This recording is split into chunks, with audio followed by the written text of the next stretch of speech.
when you send them in.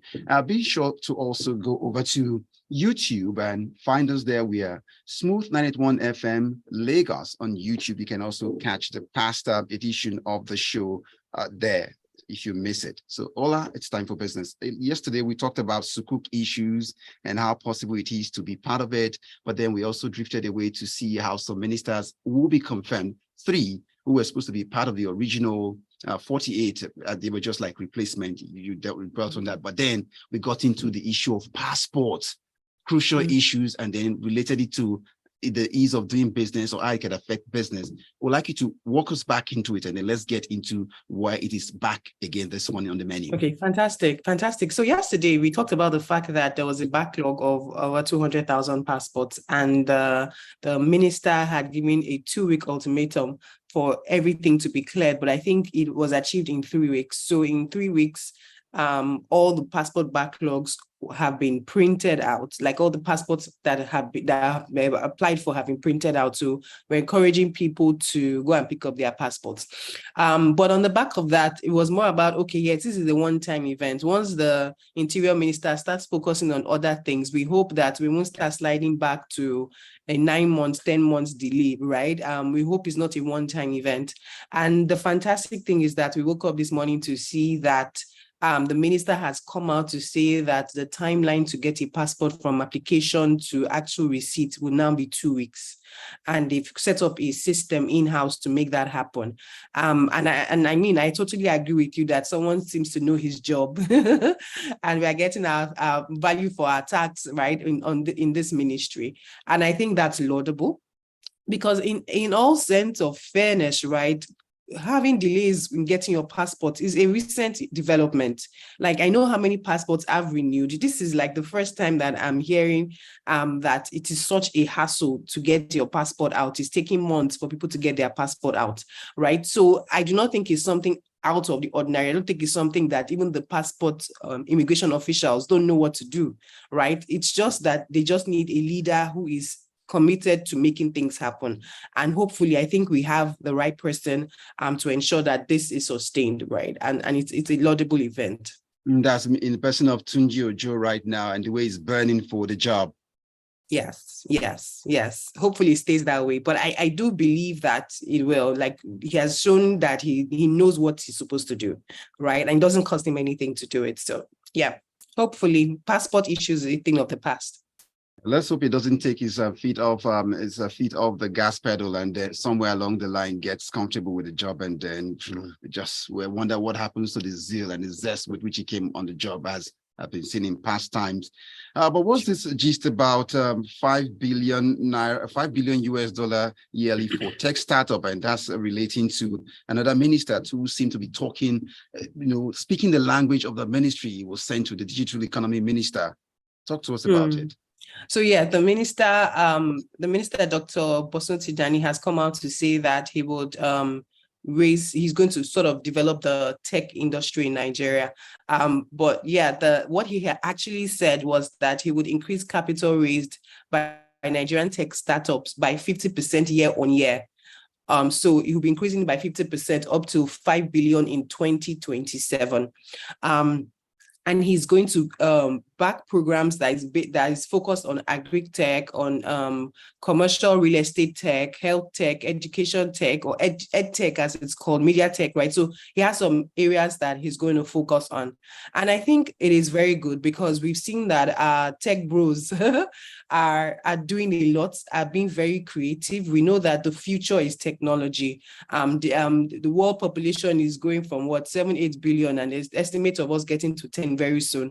The only way we can actually get to people, even if it's healthcare, even if it's education, is by using some form of technology. And we have a young population with fresh minds who can adopt and learn these things as quickly as possible. So yes, it is good on one hand, but then in terms of positioning as individuals, young people, if you have young people around you that are trying to figure out what to do with themselves, please go and take a course in tech, go and take a course in data analytics. If it's design programming, whatever you can do that there's a tech solution aligned with it. He has said, 4 things or five tech areas that they want to focus on.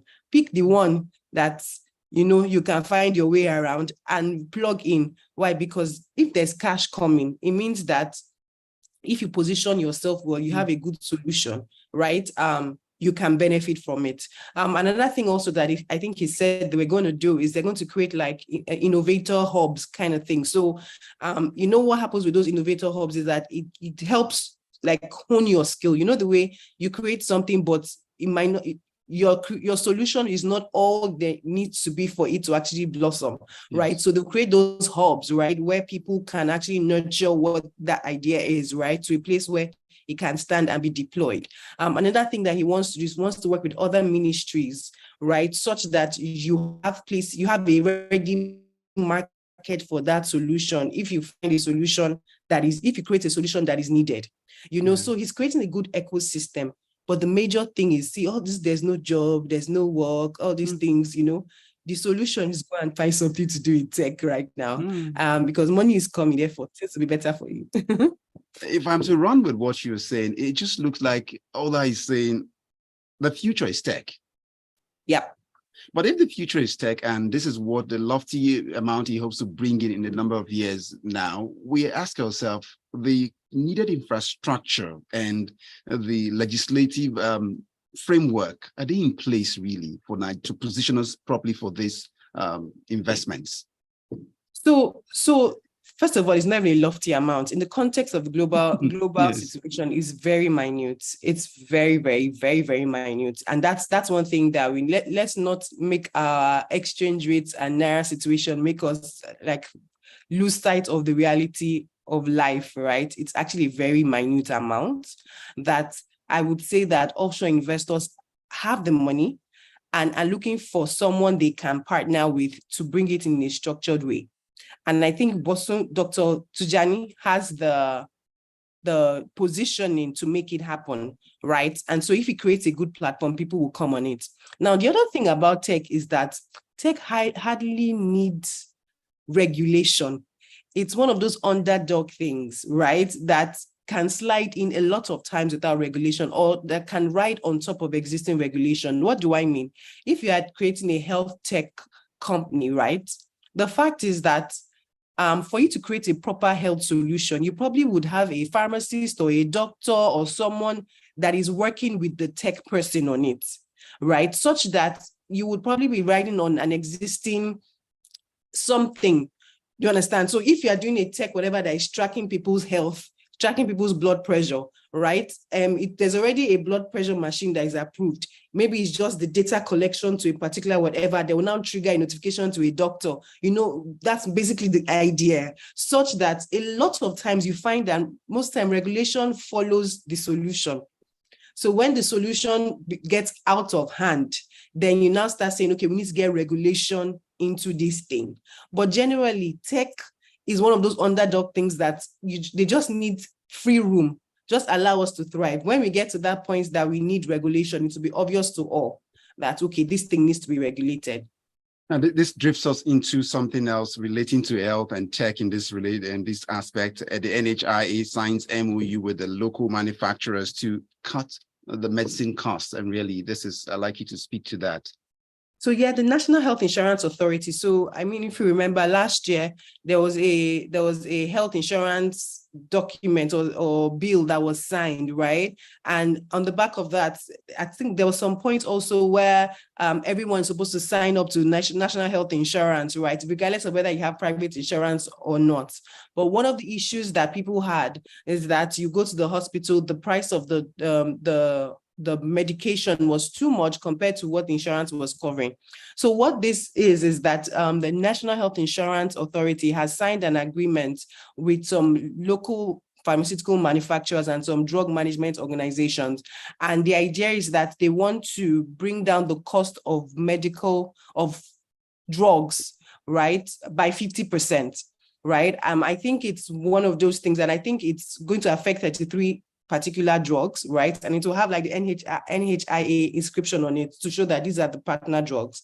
I think it's a laudable investment, laudable situation on, because I mean, health is a security thing. It's not something that you always look at profitability for, right? So if we can do this and bring down the cost of medication, is good for everyone. My hope and prayer is that the structure works for the local manufacturers too, and it's not a situation where the government is supposed to pay them a subsidy and then they now begin to owe them, kind of thing, because we're not yet sure exactly how the structure would work. But if it's about bringing down the price of medication, I'm totally all for it. I'd like you to also speak just briefly. Hope that doesn't affect quality, because they say now we want to bring down the price, then it will now water down the quality. So that's a fact, but I don't want to believe that with healthcare. You can't do that. Like there is NAFDAC, right? You can't, it's either working or it's not. So I know that there are some medication that, okay, if you use the foreign one, like I know maybe some vaccine, if you use the foreign one, maybe the child will not have fever, but you use the local one, child will have a fever, but the child will be fine because the active ingredient is different, something like that. But as long as it works, right, and it doesn't have any adverse side effects, we're all for it. I want to believe that NAFDAC is there to still make sure that the drugs are up to standard, right? Ola, thanks. So let's pick up speed. We've got two more items on the menu for business. Let's close this up. And this relates to something the federal government is announcing, 75 billion interest-free loan for market women. Why do I hear the sound of trader money somehow? But disabuse our mind about this. It sounds like it's because, I mean, when you take money from government, it's like part of my national cake, But yeah, so the Minister of Humanitarian Affairs and Poverty Alleviation, Dr. Betta Ado, she has announced that they'll give non-interest loans between 50K and 1.5 million, around 50K, well, actually 50K loans to about 1.5 million women across the country, right? It's good from one angle, right? I mean, people are being helped, right? But from the angle of sustainability, right? If it's market women and they're supposed to make money off it, it is not good culture or not good business culture or financing culture to make it zero interest, right? Because you've pretty much, there's no accountability. There could be that lack of accountability, right? There's a chance that could happen, which, I mean, I don't think as a nation we can afford some of these things. But I mean, if they've decided, go ahead with it. Final issue for discussion, the UAE delegation there in Nigeria, Abuja, precisely to address the visa ban, flight resumption issues, comb out the fine areas of it. I believe the jet engine with which the president, was around the world was still warm as we speak right now, but they are here now. But speak to us on how soon we can resolve this and get this over with. We can't say how soon, nobody knows, right? But I think for me, the good thing is that conversations are still being had. The good thing is that the door is not closed entirely, right? So I think that for me is the highlight. So we need to build on our diplomatic relations with these countries, because beyond even the FX thing, which is on one side, and being able to repatriate their funds for the Emirates airline, there's also some security issues. There's also some not being able to get people arrested that needed to be arrested, things like that.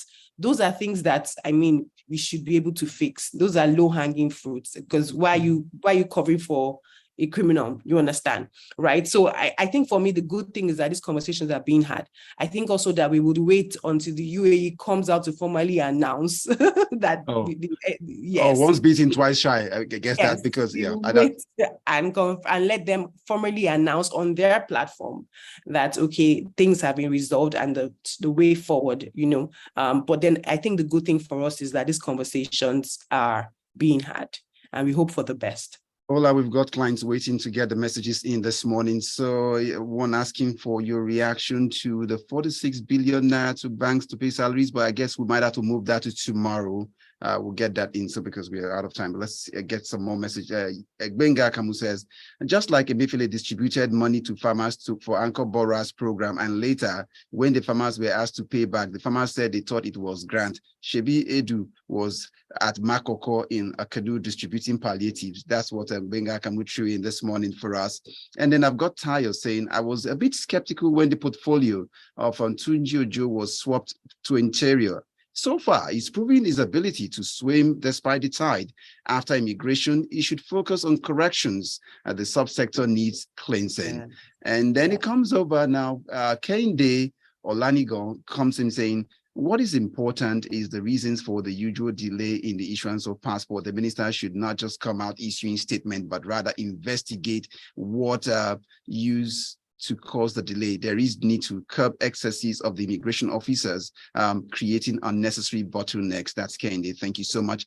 Yinka Bolu stopped with the message. Have they recovered the CBN Anchor Borrowers loan they gave out before? Not sure I like the sound of the loans from federal government, because some Nigerians are not responsible. They just put it out there straight up. Yinka Bolu. Next, I got a message in here from Babatunde Alao saying, good job, Tunji Ojo. I have wondered why passport will take forever to come out. I pray this directive is duly followed by the officers of immigration. And then our final message this morning is from Austin from Satellite saying, federal government wants to give 50K to 1.5 million women across the country. Is the population of struggling women in the country 1.5 million? Question, food for thought for breakfast. Oladele, it's been a great time talking to you once again. So hopefully we'll talk to you again tomorrow. It'll be Friday, the tech edition of Business Express. So talk to you tomorrow. Have a great day. You too. Cheers. Cheers. And that's a wrap on Business Express on Smooth 98.1 FM. Good morning. My name is Omatseye Atsenuwa.